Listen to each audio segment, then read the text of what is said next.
Taste the Daily. Kovai மாவட்டத்தில் கடந்த சில நாட்களாக விட்டு கனமழை பெய்து வருவதால் காய்கறி சந்தைகளுக்கு வரத்து குறைந்துள்ளதால் விலை அதிகரிக்க வாய்ப்புள்ளதாக விவசாயிகள் தெரிவித்தனர்.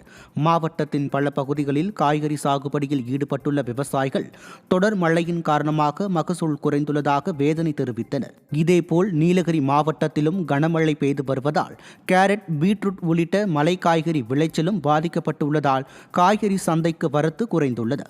இதன் காரணமாக வரும் நாட்களில் காய்கறிகளுக்கு தட்டுப்பாடு ஏற்படுவதுடன் விலை உயரும் ஆபத்துள்ளதாக விவசாயிகள் தகவல் தெரிவித்தனர். கோவை மாநகரில் பெய்து வரும் மழை காரணமாக காய்கறிகள் அழுகி குப்பையில் கொட்டப்படுவதால் வியாபாரம் பாதிக்கப்படுவதாக வியாபாரிகள் தெரிவித்தனர். கோவையில் கடந்த ஒரு வார காலமாக மாநகர பகுதிகளில் மிதமான மழையும் புறநகர் பகுதிகளில் கனமழையும் பெய்து வருகிறது. இந்நிலையில் மார்க்கெட்டுகளில் பெரும்பாலான காய்கறிகள் அழுகி குப்பையில் கொட்டப்படுவதால் வியாபாரம் பாதிக்கப்பட்டுள்ளதாக வியாபாரிகள் வேதனை தெரிவித்தனர்.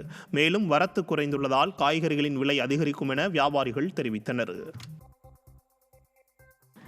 அரியலூரில் 7 கோடியே 80 லட்சம் ரூபாயில் கட்டப்பட்டு வரும் புதிய பேருந்து நிலையத்திற்கான கட்டுமான பணி ஆமை வேகத்தில் நடைபெறுவதாக பயணிகள் குற்றம் சாட்டினர்.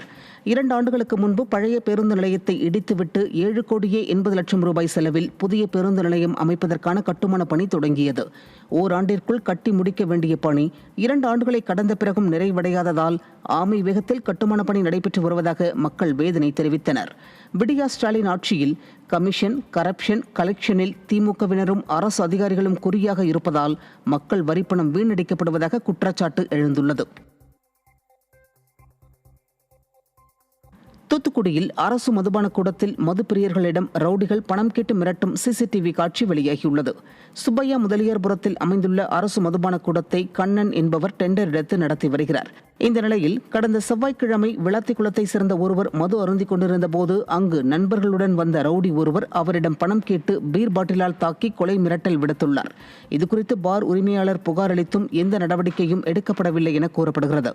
விடியா ஸ்டாலின் ஆட்சியில் காவல்துறையின் அலட்சியத்தால் மது பிரியர்களின் உயிருக்கு ஆபத்து ஏற்படலாம் என பார் உரிமையாளர் வேதனை தெரிவித்தார்.